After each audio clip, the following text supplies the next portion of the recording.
Bom dia, tudo bem? Com vocês? Foi muito tempo, eu sei. Mas enfim, nesse vídeo aqui, esse vídeo ele é quase um. Isso é quase um desabafo, sendo bastante franco.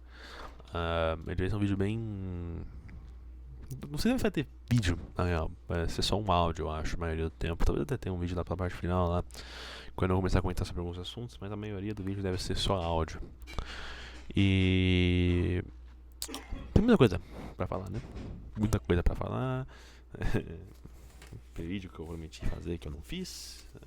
Vai sair, tá? Eu falando sério agora. Algum dia vai sair realmente o vídeo do dia 27 de abril. Só. Não deu tempo. Não deu tempo, fazer o quê? Muito caótico, certo? Muito mais caótico do que eu pensei que seria. O primeiro ano da escola foi um pouco mais. O primeiro ano do ensino médio foi um pouquinho mais complicado do que eu pensei que seria, mas tudo bem, faz parte, acontece. Nenhuma surpresa nisso. Mas o que a gente vai falar hoje aqui? Vou falar hoje aqui é quase um. Se você não assistiu esse vídeo, inclusive, recomendo que você assista antes de assistir esse vídeo aqui. O vídeo do Vitor Goetti sobre toda essa situação que a gente passou ao longo dos últimos dias. E. A gente passou não. Que o Brasil observou, digamos assim. Eu digo que a gente. Que o Brasil viu, né? O Brasil acompanhou a tragédia sem saber que a gente acompanhou, né? Sem saber que a gente estava vendo essa tragédia. Na maioria do povo, né, no caso, né? Quem estava acompanhando o radar, até quem estava acompanhando o radar, na real, em grande parte dos casos não tinha necessariamente o real conhecimento do que está acontecendo. Mas antes de eu começar a falar um pouco, recomendo, assista o vídeo do Vitor Goetti, chamado Reflexão. Muito bom vídeo. Ele fala muita coisa do que eu já ia falar aqui, que eu vou falar, mas eu recomendo que esse vídeo primeiro. Eu vou ser bem sincero aqui, esse sistema todo, ele trouxe muita coisa, né? Desde hoje faz 10 dias, desde que o sistema do dia 7 de novembro passou pelo Brasil. Causou, acho que não preciso nem dizer a proporção do estrago, mas caso você desconheça, nós temos 7 mortos confirmados, salvo engano, 7 ou 8. Nós temos um número de feridos absurdo de alto, mais de 700. Além disso, nós temos um número bem alto de danos, obviamente. Dano financeiro é o que menos significa, porém ainda é um dano que tem que ser contado. Porque a gente vai ter que construir essas casas, a gente tem que construir o município. E aqui eu coloco foco em Rio Bonito, mas não somente em Rio Bonito, porque Rio Bonito não foi o único. Rio Bonito não foi a única cidade. A gente teve danos tornádicos em múltiplas cidades. Danos de várias escalas. Danos que às vezes ficavam mais na vegetação, por muita sorte nossa. Mas esse surto não foi pior, mais por sorte do que por juízo nosso, e eu vou comentar um pouco sobre isso. Mas olhando o que poderia ter sido, o número de mortes, ele não deixa de ser significativo, mas ele se torna menos pior do que ele realmente é. O surto podia ter entrado na história muito mais do que entrou. Quando a gente olha em situações, por exemplo, o tornado que ocorreu em Guarapuava, tornado muito forte, que a gente vai esperando aí, acompanhando aí o grupo de votos, acompanhando as análises e reanálises oficiais de classificação, para ver como que vai ser, para além, é claro, do tornado de Rio Bonito, onde a gente tem um tornado que, salvo se me par, tem uma concordância bem grande de que foi um F4, e eu acho que é quase indiscutível que foi um F4, no mínimo. Além disso, a gente também teve o tornado de Garapuava, como eu falei, a gente teve o tornado de Turvo. O tornado de Garapuava, felizmente, ficou mais na vegetação os danos. A gente teve uma morte, se não me engano, ligada a esse tornado. Sim, a gente teve isso, agora a minha memória lembrou. Mas considerando o cenário que poderia ter sido, se esse tornado tivesse sido em direção ao centro de Garapuava, a situação foi quase é quase sortudo. Eu não digo sortudo, sortudo pega mal, obviamente. No contexto a gente ainda teve perda financeira, a gente teve ainda perda de uma vida ali, né? Mas o cenário em Garapuava podia ter sido muito pior do que foi. Eu acho que falar assim é uma forma que é um pouco mais justa, mas não foi o único. A gente também teve os tornados em Santa Catarina, inclusive uma sorte até elevada, eu diria, no caso de Santa Catarina, porque a gente teve um número elevado de tornados, a gente tinha múltiplas supercelas notáveis no radar, e felizmente a maioria não veio a causar não utilizou o ambiente completamente. Mas a gente teve tornados aqui, a gente teve tornado de Dionísio Cerqueira, mais para o oeste.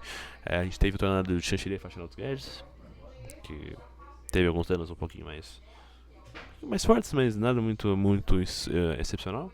Inclusive, o outro tornado que a gente vai mencionar agora, o tornado de Xaxim, e completamente, sumariamente ignorado pela Defesa Civil de Santa Catarina. Inclusive é um tópico que eu quero falar, para além de previsão do tempo. Não é uma análise de...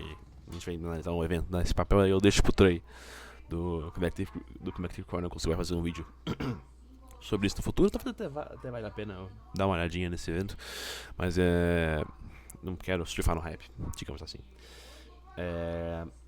Seguindo, os tornados, eles... A gente teve o tornado de Xaxim, sumariamente ignorado, enfim. Teve mais alguns lá no Rio Grande lá no Paraná. E eu acho que a situação toda desse surto é quase... É triste. Não só o surto em si, mas também como que tudo foi varrido para debaixo do tapete. Como eu esperavelmente já esperava poético, né? Eu já esperava que fosse acontecer por conta da bendita COP30. De um lado, esse evento foi utilizado como propaganda política, para defender pautas políticas, pautas científicas. Tem gente que utiliza isso aqui para defender que desmatamento trouxe tornados para o Brasil no Twitter. Essa informação é uma sumária mentira, nada além disso. Posso até fazer um comentário mais a fundo depois, se vocês se quiserem, mas desmatamento não é o causador, não é o desmatamento que fez o tornado em Turvo, o tornado em Garapuava, o tornado de Rio Bonito, o tornado de Xaxim, o tornado de Xanxerê, o tornado de Dionísio Cerqueira, mais alguns aí que teve. Não foi o desmatamento que fez com que surtos assim se tornassem possíveis. Surtos assim são possíveis há muito tempo. E é uma questão de tempo. A gente teve relativa sorte nos últimos anos com tornados que não causaram tanta destruição quanto podiam. Exemplos que me vêm à cabeça aqui é o tornado de Coxilha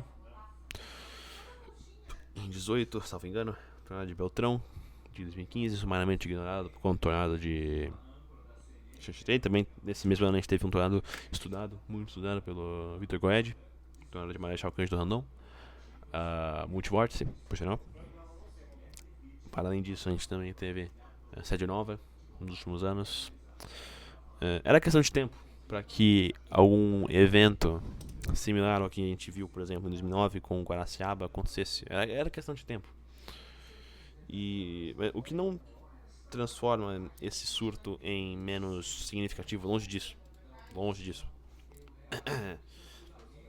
Esse surto em si, ele, apesar de sempre reconhecido como possível, ele foi ignorado. A gente tem uma cultura muito falsa no Brasil de acreditar que tornados não acontecem aqui. Inclusive já tive professores meus de geografia falando isso, e por isso que eu acredito que geografia, meteorologia, climatologia não se misturam, não são áreas que se interconectam na minha visão. Inclusive é bizarro, né? Eu estudo em Xanxerê e você falar isso para alunos de Xanxerê é questionável, né? Estamos pensando em todo o contexto de que aconteceu alguns anos atrás, mas enfim. Como eu estava falando, era questão de tempo para que isso voltasse a acontecer, um cenário assim. E eu acho que o cenário assim não é justo a gente talvez equiparar para com Guaraciaba, porque Guaraciaba foi um pouco mais, abre aspas, isolado no Brasil. A gente teve outros tornados. Naquele dia a gente teve o tornado de São Pedro, que foi um dos tornados mais intensos da história da América do Sul registrada. Mas eu diria que é um pouco mais justo a gente equiparar esse evento aqui até talvez com o surto de 59. Eu acho que é uma equiparação mais justa. Pela significância, né, por ter vários tornados significativos acontecendo. Inclusive, atingiu até mesmo o mesmo estado, né? Mas. E também a gente tem que entender que a gente teve sorte, nesse caso, de não ver o mesmo número de mortos, o mesmo número de fatalidades nesse cenário, nesse surto. Que os tornados eles eram capazes disso. A gente viu isso em Rio Bonito, uma cidade que foi em grande parte destruída. E aqui eu coloco aspas quando eu digo que foram só 5, 6 mortos, mais ou menos. 5 diretos, 1 indireto. Eu falo só porque. Só entre aspas, porque são 5 vidas, 6 vidas que foram perdidas, mas algumas vão ser perdidas indiretamente no futuro, conhecendo casos de outros tornados violentos que aconteceram. Moore, Oklahoma, por exemplo, tirou vidas até 2 anos atrás, salvo engano. Um dos sobreviventes cometeu suicídio por conta dos traumas daquele tornado. Então, os efeitos desse tornado vão perdurar por muito mais tempo, não só no sentido econômico, mas também no sentido psicológico. Ainda mais num país que trata a saúde mental como uma piada, como o Brasil trata. Mas eu tava falando, são, abre aspas, poucos mortos comparados à dimensão dos tornados que a gente viu. Rio Bonito mesmo, Rio Bonito, eu fiquei muito surpreso de saber que o número de mortos era, abre aspas, só 6. Fecha aspas. Porque os danos naquela cidade ali, ainda mais conhecendo a falta de alerta, e mesmo se tivesse alerta, são tópicos que a gente vai falar um pouco mais, que o Gued também já falou. A falta de alertas bons, detalhados, e também a falta de uma especificação de como buscar abrigo numa situação dessas, que eu vou trazer até uma história interessante minha. Mas enfim, mesmo se tivesse alerta, qualquer situação é muito milagre. É um milagre genuíno isso que ter acontecido sem da gente ter saído com um número de mortos relativamente baixo, especialmente quando comparado ao surto de 59. A gente viu muitos surtos modernos. A gente teve vários tornados na modernidade, né?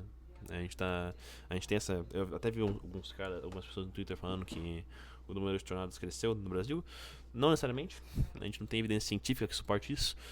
O que a gente tem é um maior acesso aos relatos. O que a gente tem é um maior acesso a registros, a tecnologia de radares que, salvo alguns, são porcamente manejados. De novo, se você viu o vídeo do Victor, sabe o que eu tô falando.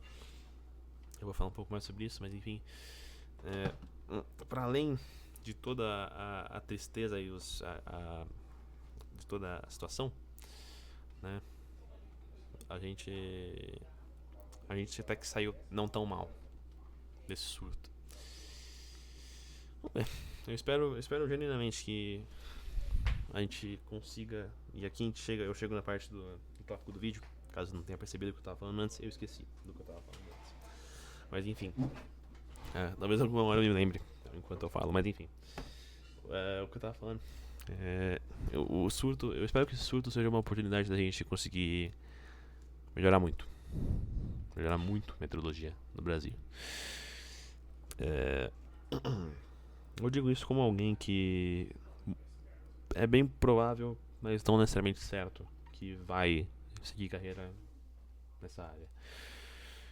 Querendo ou não, sou a arma da nova geração, né? Abre aspas de esperança da nova geração, a esperança da meteorologia brasileira. Eu digo isso entre muitas aspas porque não vai ser uma pessoa sozinha, uma cabeça sozinha que vai salvar a meteorologia no Brasil. Não importa o quanto a vontade, também tem que ter Tem que ser um trabalho, é um trabalho em conjunto, não é um trabalho que é solo.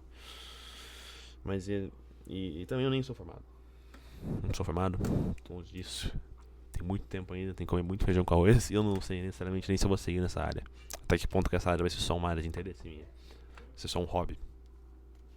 Porque tem os outros interesses, né? Esse vídeo não é falar sobre mim, então eu vou parar por aqui. Mas eu acredito, eu quero acreditar muito que a gente vai aprender com esse surto. O surto do dia 7 de novembro. Um surto que vai entrar na história. O surto que já entrou na história. Não só pelos tornados, mas também como pela forma que a gente lidou com esse surto. Uma coisa que eu vi muito e que eu fiquei muito feliz de ver foi o crescimento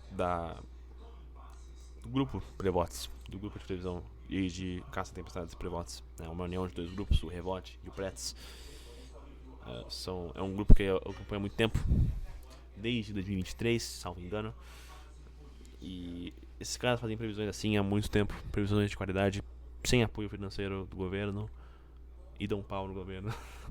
Eles fazem um trabalho fenomenal, muitas vezes sem ter, fazendo o impossível com o que eles têm, fazendo tudo o que eles tinham, e até mais do que eles deveriam conseguir extrair desses itens, eles extraem do que a gente tem aqui. E o Grupo Prevotes, pra mim, é o maior exemplo do que a gente pode fazer com a meteorologia no Brasil. Não é um grupo governamental, não é um grupo que recebe dinheiro do governo, é um grupo privado, voluntário, é um grupo de indivíduos que tem muita vontade e que também tem muita competência e que foram atrás e que estão fazem um trabalho fenomenal. E aqui eu chego num ponto que me irrita, que é a meteorologia estatal brasileira.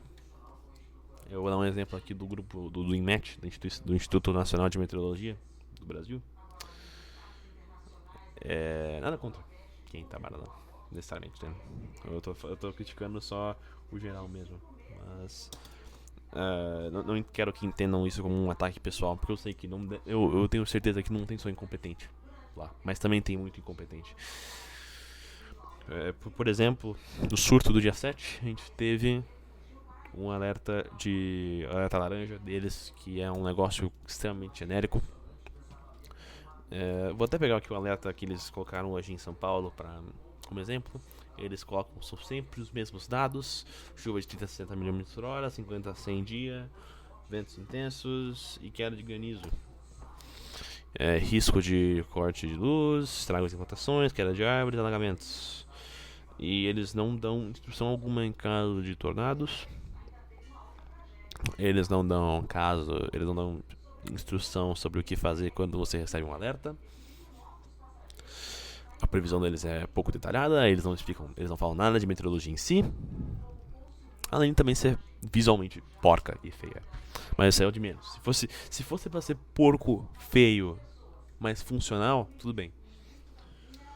Uma parte que vai me irritar muito aqui do INMET é a falta de critério deles. Ontem eles colocaram um alerta vermelho para um sistema que causou seus vendavais. Até postei um vídeo meu no Twitter de uma chave cloud que passou por aqui, um KLCS forte, que causou, causou transtornos, por exemplo, em Nonoai, no Rio Grande do Sul. Porém, trazer um nível 3 para esse risco, um nível 3 não, um alerta vermelho para esse sistema aí e não ter trazido ele. Meu Deus, eu odeio falar trazido, pior que tem gramaticamente certo. E não ter adicionado uma área de alerta vermelho naquele dia é absurdo. Até porque o INMET, querendo ou não, é o que chega no celular das pessoas, é o que chega junto com os alertas da Defesa Civil. Daqui a pouco a gente fala um pouco sobre eles. Mas o que vai chegar no celular do povo é o alerta da Defesa Civil. Por exemplo, no Google, no Windows aqui, aparece no cantinho Thunderstorm Warning, que tá em inglês, né? Alerta de tempestade, vermelho, perigo extremo, coisa assim, que é o que eles colocam na classificação. E é o que o povo vai saber. Só que a gente tem alguns problemas aqui. Os alertas do INMET são muitas vezes exagerados E isso faz com que o povo não confie neles corretamente, porque eles erram muito. Porque quem erra muito não recebe crença. Então, é a o clássico conto do cara das ovelhas, né? Que ele tinha que cuidar das ovelhas e apitar quando tinha o lobo, enfim. Não sou eu quando sou contador de história, infelizmente. Mas enfim, quando você. Também dá pra até pegar um pouco de uma literatura um pouco mais moderna e científica sobre isso. A gente tem um exemplo clássico disso no surto de 2011, algo que foi muito estudado inclusive pelo meteorologista James Spann,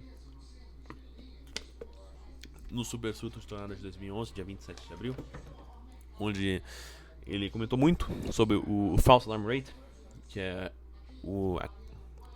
caceta, como fala isso? A taxa, obrigado. A taxa de ou a taxa ou a razão de alertas de tornado e alertas de tornado que tinham um tornado real, ou alertas de tornados que não tinham um tornado real, sobre o número total de alertas, que era uma taxa que na época era muito alta nos deu. Hoje baixou incrivelmente, coisa fantástica. Ainda assim tem muita gente que descrê de alertas de tornado nos Estados Unidos. Uma pena. Mas se isso é um problema no ZEUA, onde a gente tem um monitoramento muito superior, muito melhor ao que a gente tem no Brasil, alertas também muito melhores, muito mais bem desenvolvidos, e como um todo um sistema onde os alertas dizem o que o povo deve fazer. Imagine num país onde tem alertas que são feitos, que são dados por nada, onde os alertas de nowcasting são pouco específicos, não ensinam o que o povo deve fazer, muitas vezes exagerados, por vezes enviados horas antes mesmo do negócio acontecer, ou, como foi no meu caso, em cima do momento. O alerta de tempestade da Defesa Civil de Santa Catarina, que eu não reclamo, é uma adição legal.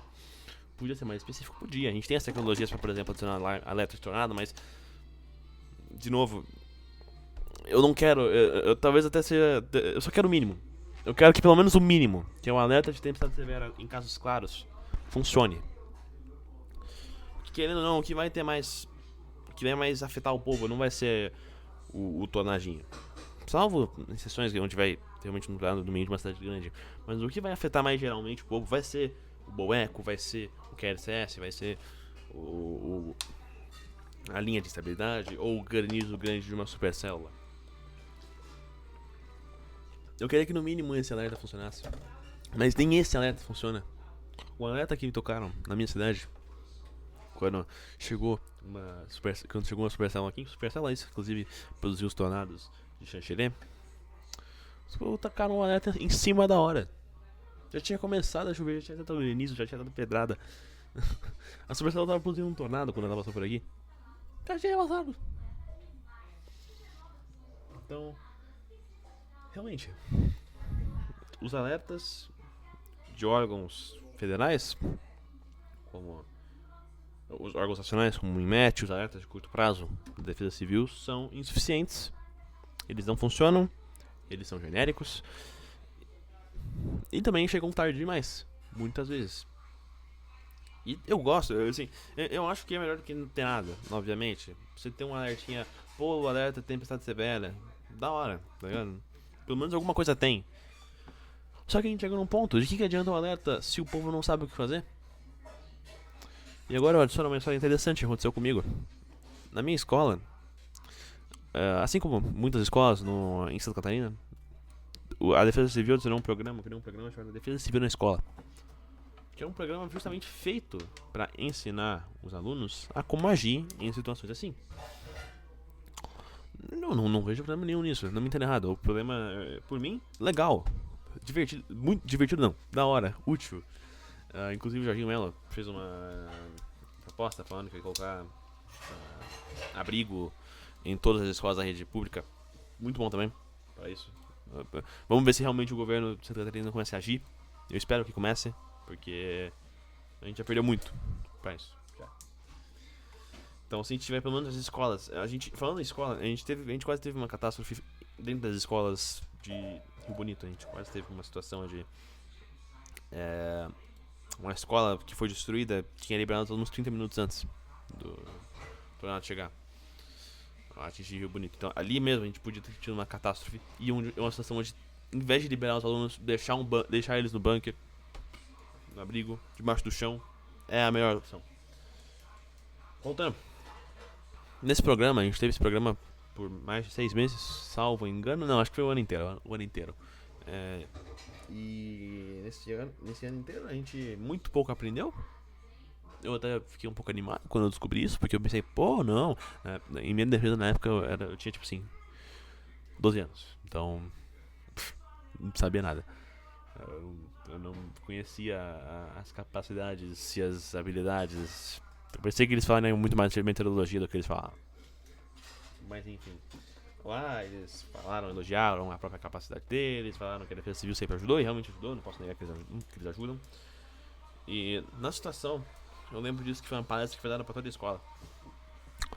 Um dos caras da defesa civil, cujo nome eu não vou lembrar, eu não lembro nem se ele falou na real, mas enfim, ele falava que em caso de um tornado, o que você deveria fazer era ir para um dos muros externos da sua casa e se colocar contra um canto. Porque aí, se o muro caísse, você teria o, abre aspas, triângulo de proteção. Até pode ter algum tipo de catástrofe que isso seja realmente útil. Porém, essa não é uma delas. Essa não é uma delas. A situação não é uma dessas situações onde agir dessa forma pode funcionar. Na verdade, agita, isso só piora a situação. Vamos utilizar o exemplo de Rio Bonito. Na maioria das casas que foram destruídas, qual que era o cômodo que sobrou? O banheiro central. O banheiro do centro da casa. Sempre o melhor local. Isso é uma coisa que eu espero que a gente comece a ensinar pro povo. Em caso de tornado, primeiro, não fique filmando. Por mais que os vídeos de Rio Bonito sejam incríveis, são alguns dos vídeos mais incríveis de tornado que a gente viu no Brasil. Inclusive tem um que foi postado no canal do colega Lucas Moura, Castor de Tempestade, um cara muito da hora, por sinal, muito gente fina. O vídeo do Lindomar Ribeiro é um dos vídeos mais incríveis que eu já vi na América do Sul, assim, tornado claríssimo. Também tem aqueles vídeos que foram mostrados na matéria do Fantástico, mas a situação inteira assim, não recomendamos aqui, eu não posso endossar você fazer isso. Se você quer fazer, a vida é sua, mas não faça isso. O povo não deveria se encorajar a fazer o contrário. E se isso acontecer, vai pro banheiro. Vai pro banheiro, longe de janelas, longe de portas, longe de qualquer coisa de vidro. Porque na maioria dos casos o que mata não é a pessoa ser sugada pelo tornado, e sim os danos, e sim pedaços de casa, pedaço de tijolo, pedaço de vidro que machuca a pessoa. Inclusive, nos Estados Unidos, quando você não tem um bunker, o que eles recomendam é você ficar naquelas banheiras. Infelizmente a gente não tem isso no Brasil, né? Mas ficar numa banheira, escondido ali embaixo, cobrir você mesmo, pegar um capacete, utilizar roupas longas. A roupa longa é mais pra quando você estiver saindo, porque você tem que sair depois, e utilizar botas bem robustas, porque você vai ter que andar depois. Vai ter vidro, vai ter pedaço de caco de madeira, vai ter tudo. Então, enfim, se nem a defesa civil sabe como você deve se abrigar em caso de um tornado, e eles explicaram isso pra nós. Tem muita gente que não vai ter esse explicamento, não vai ter essa explicação, não vai ter esse ensinamento. Imagina, novamente, muita sorte que foram 7 vítimas no total. Muita sorte, muita sorte. Muito mais sorte do que competência, muito mais sorte do que juízo. Tô parecendo o Jorge Igor falando, mas enfim. E agora eu vou chegar numa parte que é a parte mais da meteorologia em si. Eu tinha falado nisso um pouco já, sobre os alertas, os avisos, a previsão é porca. Eu já falei isso, falei da previsão da Metsu eu vou entrar um pouco mais a fundo depois. Mas a previsão do IMET, genérica, porca, mal feita. A previsão do CIMEPAR, até onde eu saiba, foi bem genérica também. E a previsão da Metsu, tanto faz quanto tanto fez. A previsão da Metsu foi o que mais me irritou de todo esse sistema. Eu diria, foi a parte que mais realmente me irritou. Não porque a previsão dele estava 100% errada, porque eu acho que entre os grandes veículos de comunicação de meteorologia, até que foram os mais específicos e ainda assim não específicos, porque a previsão deles foi genérica pra caramba.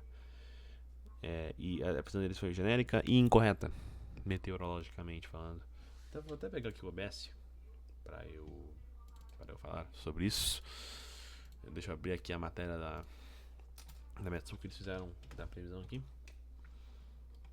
porque isso aqui eu acho que é digno.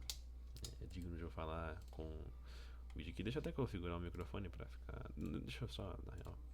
Aqui. Aqui, pronto. Tá sincronizadinho, bonitinho. Tá aí, legal. Tá. Voltando aqui. Então vamos pegar as previsões que eles fizeram ao longo do sistema, tá? Inclusive eu falei um pouco sobre isso no Twitter,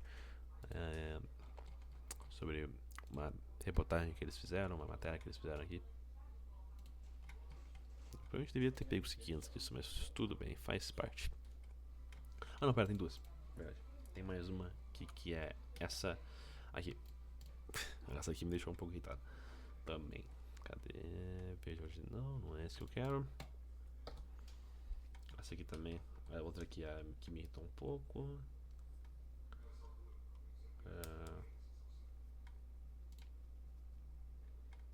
Essa aqui. E a matéria da previsão deles, que foi feita no dia, que é essa aqui. Então, entrando aqui pela parte que é mais do povo, assim. Eles mencionarem ciclone na situação enquanto estão atualizando o caso. Por que isso me incomoda? Porque a gente já viu um alarmismo crescente quanto a palavra ciclone no Brasil ao longo dos últimos anos. Especialmente desde 2023, porque 2023 foi quando realmente explodiu o termo ciclone no Brasil.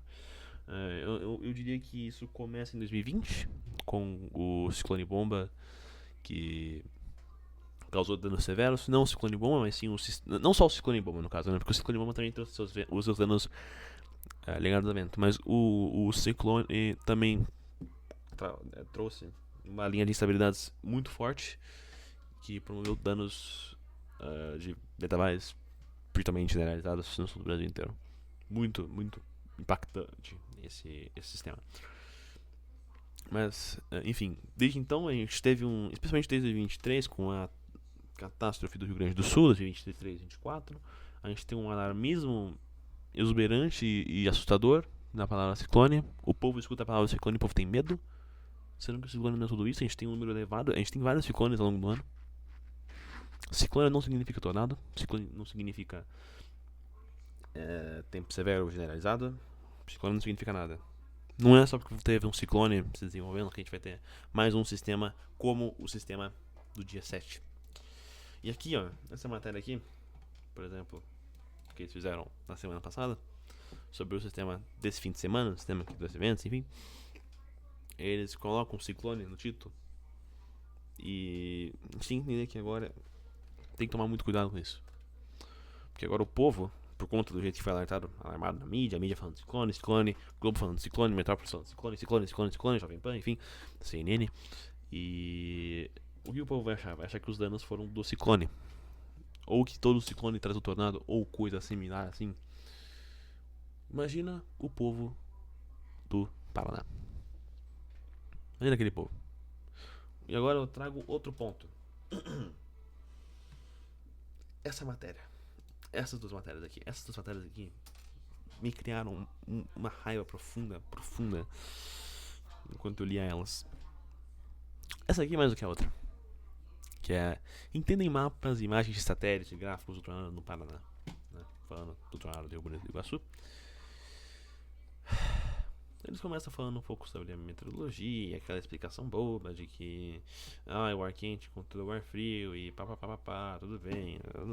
Teoricamente não tá 100% absolutamente errado, mas é uma explicação bem porca e que cria medo no povo de novo, porque a gente vai criando ainda mais medo, por exemplo, em termos como frente fria, que já são comuns em toda a santa previsão que tem. O povo ouve frente fria, o povo fica, meu Deus do céu.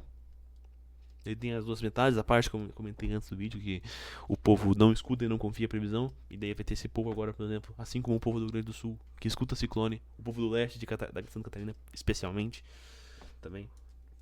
Santa Catarina como um todo, mas especialmente do leste, que vai ouvir ciclone, vai ouvir frente fria, vai ouvir ciclogênese, vai ouvir baixa pressão, vai ouvir linha de estabilidade, e vai ficar com medo. Um medo absurdo. De tragédias como eles viram voltem a repetir. Continuando. Nessa matéria aqui, o que a Metsu vai falar? A Metsu vai falar que, como eles tinham previsto, essa parte especial, né? Não podia não ter, né? Eles falando que eles previram. Mas assim, como eles tinham previsto, uma linha de instabilidade com supercélulas embebidas, deixa eu até descer pra parte onde eles falam disso aqui. Essa parte aqui. Uma linha de estabilidade se desenvolveu com supercélulas embebidas, ou seja, supercélulas. E deixa eu abrir o Paint aqui pra explicar isso aqui melhor, né? Pra deixar mais claro do que eu tô falando.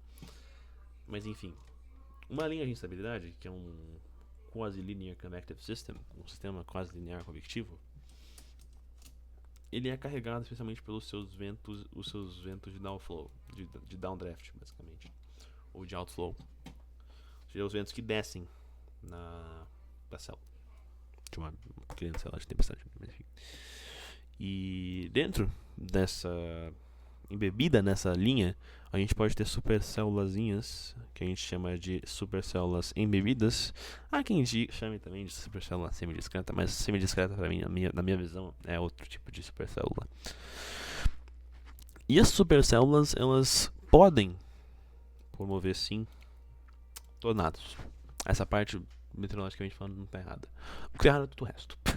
O que tá errado é tudo o resto. O que tá errado é toda a explicação meteorológica que eles deram para esse sistema aqui. Porque, primeiro de tudo, não foi um sistema quase linear que causou isso aqui.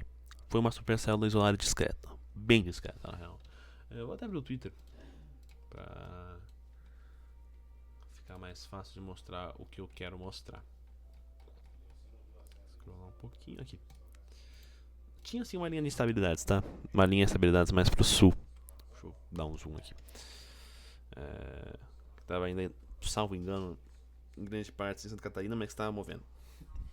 Porém, o que causou os tornados dessa supercélula? Não foi isso. A supercélula, você percebe aqui, ela está claramente isolada, claramente discreta. Não tem o que se comentar aqui. Isso aqui é um erro tão crasso de meteorologia e meteorologia básica. Assim, você pode... posso até dar um exemplo aqui, deixa eu até abrir em guia anônima, por exemplo. Pesquisa Watch Chris Chase, aqui um canal do YouTube, 10 mil inscritos. Vamos lá, aqui ó, esse canal aqui. Você vem aqui, você vai em Popular, aqui, How to Read Weather Radar. Vídeo que eu assisti quando eu tava mais na parte inicial de meteorologia. Assista esse vídeo. Galera da Metsu, assista esse vídeo. Porque esse erro, o não reconhecimento de que isso aqui não é uma linha de estabilidade, e sim é uma supercélula discreta, é absurdo. E de duas uma, né? Ou isso aqui é um erro genuíno, ou é um erro proposital. Não vou falar o que é. Não vou. Porque eu não sei. Pode ser que seja um erro. Pode ser um erro. Um erro. Acontece. As pessoas erram. E aí você pode falar, por que você tá tão irritado assim? Mas porque esse erro aqui, ele gera algumas coisas. Primeiro que ele gera um medo ainda maior sobre o termo linha de instabilidade. Linha de estabilidade, na maioria das vezes, não é tão severa assim. Ela traz danos mais generalizados, sim, isso é verdade. Em grande maioria por conta de microexplosões, ventos muito fortes, né, localmente, nesse caso das microexplosões localmente, ou ventos em larga escala destrutivos, como no caso de derechos. Porém, a questão é a seguinte: tornadicamente falando, quando a gente fala de tornados, e é importante falar isso porque o que causou o dano de Rio Bonito do Iguaçu, coisa que por algum motivo teve que ser destacada como se fosse uma surpresa para a Defesa Civil do Paraná. Mas o que causou isso aqui, os danos, não foi uma linha de estabilidade, que é uma caligrafia bonita. Foi uma supercélula discreta.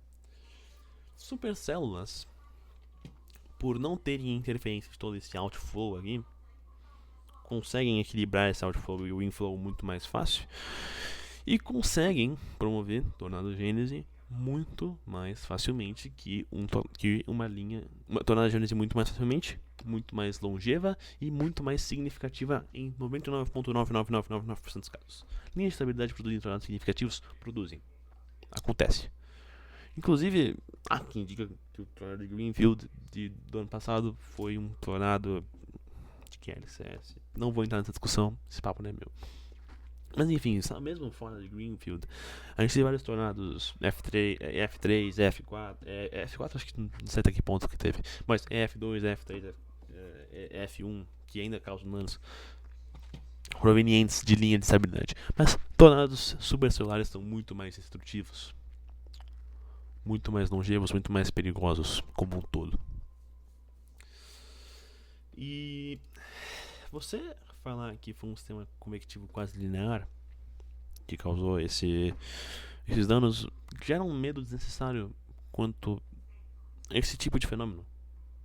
Com as Linear Convective Systems, os sistemas convectivos quase lineares, eles não são tão perigosos assim. Causam destruição? Causam. Mas localmente o potencial de destruição deles é muito menor. Em larga escala é muito maior, porque você tem um derecho ele tem um potencial em larga escala de destruição muito maior do que um tornado. Porém, no caso de uma cidade, como a gente viu em Rio Bonito, não há QLCS que cause danos tão violentos assim. Não existe. Pode ser a microexplosão que for. Não existe, não tem. E você falar que é isso, você gera um medo na população desnecessário quanto a um sistema que é muito que é comum. Essa semana mesmo a gente teve, ontem mesmo a gente teve um QLCS passando pelo sul do Brasil. Trouxe destruição, trouxe danos a telhados, enfim, pai e tal. Mas a gente não teve uma cidade sendo quase apagada. A gente não teve danos à vegetação assustadores como a gente viu em Guarapuava. Então você criar esse medo por um erro e você não se retratar, porque não foi o único que percebeu esse erro, teve muita gente que percebeu esse erro. Você não se retratar desse erro aqui é assustador. E pessoalmente eu não acredito, eu não entendo como que esse erro pode acontecer, porque é um erro muito crasso. É um erro muito claro de meteorologia, um erro muito básico de meteorologia. É genuinamente assustador que isso tenha acontecido. Mas, tudo bem. Acontece. E no dia que eles previram isso, eles não previram as supercélulas discretas. Eles mencionaram aqui de novo as supercélulas embebidas e o risco de tornados e aqui tornados embebidos. E os tornados embebidos eles são um perigo, sim, não me entenda errado. Eles eram um perigo nesse sistema, tanto é que causaram danos em alguns casos. Porém, não é tão perigoso. E num sistema de um potencial tão destrutivo, inclusive eles mostram essa foto do WRF deles, que eu não sei o que eles fizeram com esse WRF para conseguir prever tão porcamente o modo de tempestade, mas tudo bem. Se a gente pegar o modo de... Se a gente pegar o WRF do GOED, novamente vou utilizar esse WRF aqui porque esse WRF é muito bom. Você mostra, inclusive previu assustadoramente bem a supercélula ao redor da região de Guarapuava e Rio Bonito. Esse draft de check aqui é quase assustador, como perto ele fica, mas tudo bem. Ao redor do mesmo horário, por sinal. Mas enfim, o que eu queria falar de tudo isso, da Metsu aqui, esse tópico que saiu aqui, é um erro de metodologia muito básico. E é um erro que mexe com o povo, um erro que traz medo pro povo. O povo de Paraná que vai ver previsão de linha de instabilidade, vai ficar com medo, terror, ansiedade. Eu falo isso com gente porque eu convivo com gente que tem terror, que já passou por trauma. Afeta bizarramente a pessoa. É assustador. E a gente colocar a pessoa nessa situação, seja lá por qual motivo, seja não intencionalmente ou intencionalmente pra ganhar dinheiro, não vou acusar, não vou falar nada, tá? Não tô falando que a Metsu tá fazendo isso por isso. Longe de mim falar isso. Mas é assustador. É assustador o que isso pode causar. E a Metsu tem que entender o alcance que ela tem. Por conta dos seus acertos, verdade seja dita, ao longo da tragédia do Rio Grande do Sul de 23, 24, eles ganharam muito respeito. Só que com muito respeito também vem muita responsabilidade. Muita responsabilidade, diga-se de passagem. Responsabilidade é essa que você tem que entender às vezes. Tem que entender que você não pode cometer certos erros. A metodologia é um local onde você vai errar. Acontece, você vai errar. Porém, você não pode. Você às vezes não tem direito de errar. Tem situações onde você não vai errar. Você não pode errar. O grupo Prevantes fez uma previsão fantástica nesse dia aqui. Porque eles são especializados nisso. E eu digo isso também como uma pessoa que fala há muito tempo. Tem situações onde você tem que aceitar que você não entende nada, tipo, que você não é formado. Você tem que ficar quieto. Então, a Metsu tem que entender que ela não tem direito de errar às vezes. Não tem direito de soltar uma matéria como essa aqui. Essa matéria aqui afeta o dia a dia de uma pessoa. A pessoa que vai lá ver a previsão de linha de instabilidade, riscos temporais, riscos de tempestades, chame como quiser, afeta o dia da pessoa. Traz estresse, traz medo, traz ansiedade, traz tudo. Então, seja esse erro proveniente, eu quero acreditar que é proveniente de uma falta de... Eu não sei até que ponto que eu quero acreditar que é uma falta de capacitação, mas reconheça esse erro e melhore. Eu também erro muito, não vou falar que eu sou perfeito. Nossa, erro pra caramba. Acontece na área. Você... Pô, metade da comunidade americana de tempo severo errou no dia 2 de abril, por exemplo, de 24, de 25. Onde o Royals foi lá, colocou aquele high risk lá, enfim.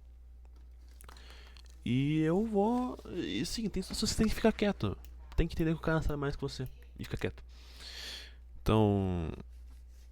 Eu acredito que tem situações que a Metsu deveria ser mais uma repassadora de mensagem.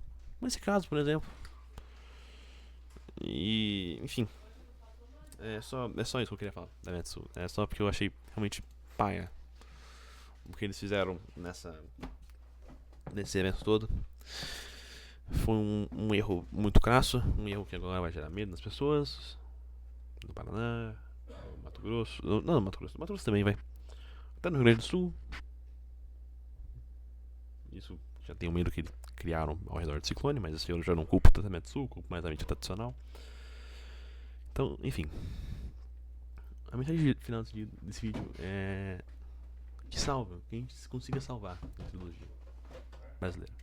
A esperança, eu não tô falando que acabou, não tô falando que não tem mais chance, que it's over, não tem salvação mais, a metodologia brasileira acabou. Não.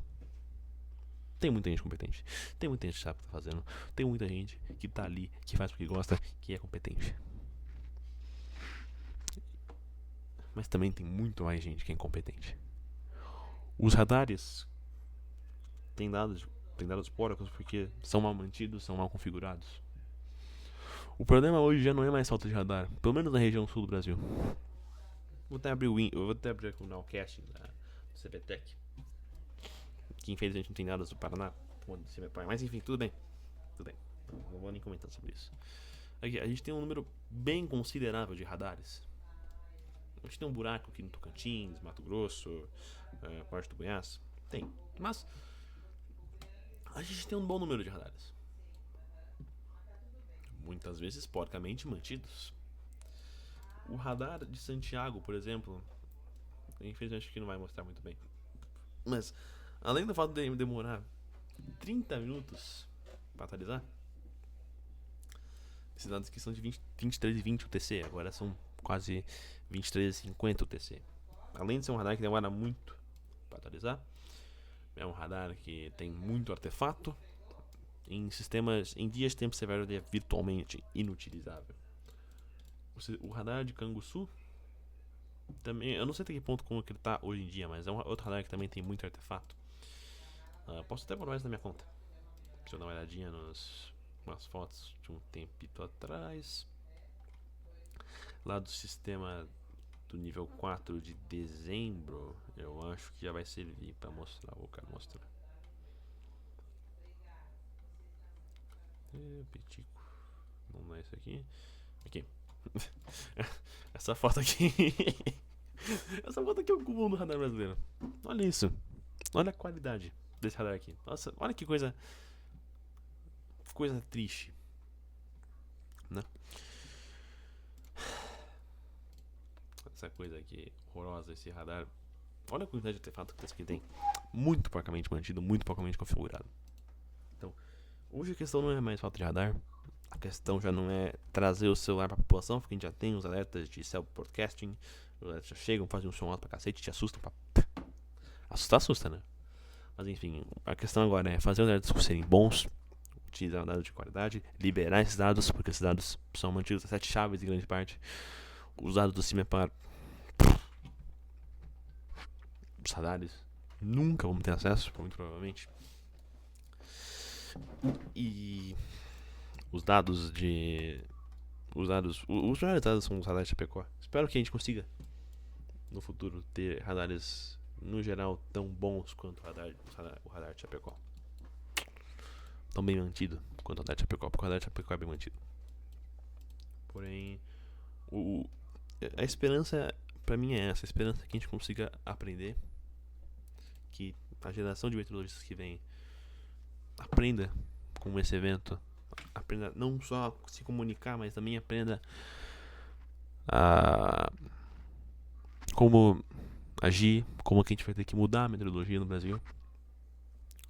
Se esse trabalho já não foi feito pela geração atual, porque tem gente competente na geração atual, muita gente competente, mas também tem muito incompetente. Então, que a gente consiga melhorar, que a gente use as 7 mortes, os mais de 750 feridos, os bilhões de reais que a gente vai ter que a gente perdeu como danos, para melhorar, que a gente evolua e que o Brasil consiga evoluir na meteorologia, porque a questão já não é mais falta de infraestrutura, a questão é falta de gente competente. E a geração que vai vir, porque vai ter muita gente que vai ser inspirada por esse evento, assim como eu fui inspirado por o tornado de Xanxerê de 2015. Vai ter muita gente que vai sair desse evento, muito meteorologista provavelmente no futuro vai sair desse evento. Que a gente consiga utilizar a meteorologia, esse evento, como uma carta de mudança. Já deveria ter acontecido. Essa mudança já deveria ter acontecido há muito tempo. Muito tempo. Mas já que a gente não aproveitou as nossas outras chances, que a gente aproveite a chance de agora. Porque é questão de tempo para que um tornado desses atinja um centro urbano maior. A gente já teve situações onde a gente chegou perto. A gente quase teve Guanapuava atingida por um tornado muito forte nesse evento. A gente teve várias supercélulas que passaram pela essa região. Só ao norte, um pouquinho ao norte de Chapecó. Além disso, no Rio Grande do Sul a gente teve várias cidades: Santa Maria, Erechim, Passo Fundo. Mais pro sul a gente tem Porto Alegre, Uruguaiana, enfim, muitas cidades pro leste de Xaxim, leste de Santa Catarina também, grandes cidades. É questão de tempo para que um tornado desses, um evento desses aconteça. A gente já teve muitos. Não é de hoje, não é hoje que começou a acontecer. Não é da mudança climática que os tornados vieram pro Brasil. Os tornados sempre existiram, sempre aconteceram. Nós temos relatos de tornados na América do Sul, como mencionou o Victor no vídeo dele, desde 1800. Muda, que a gente mude. Mude. A gente evolua. E que a gente use os danos materiais e físicos para não permitir que eles voltem a acontecer, ou pelo menos limitar o máximo possível. A gente já evoluiu muito por conta da construção das casas, que não permitiu que um 59 acontecesse de novo. Porém ainda dá pra evoluir. Dá pra evoluir muito. Porque as mortes foram mais evitadas por sorte, como eu falei aqui. Enfim. Muito obrigado por assistir esse vídeo. Vai sair bem longo. Quase uma hora. Eu só falando. Mas enfim. Muito obrigado por ter assistido esse vídeo. E eu te vejo provavelmente numa reanálise futura. Tem alguns vídeos que eu quero fazer. Muito interessante. Essa temporada de tornados foi muito ativa. Essa temporada de tempo severo tá começando agora na temporada de verão, de primavera e verão, tá sendo ativa, né? Só esse evento, meu Deus. A gente teve vários eventos ao longo também do inverno, primavera, começo da primavera. A gente também tem muita coisa pra falar dos Estados Unidos, que apesar de eu ser um canal focado no Brasil, né, esse canal ser focado no Brasil, também falo dos Estados Unidos. Fazer uns videozinhos estilo Collective Chronicles sobre os eventos que aconteceram lá. Acho que seria interessante até pra gente conseguir trazer um pouco do conhecimento que a gente ganha lá pra cá. E também para eu aprofundar o conhecimento meu aqui. Mas enfim, espero que a gente consiga evoluir. Muito obrigado genuinamente por ter assistido esse vídeo. Se assistiu esse vídeo até agora.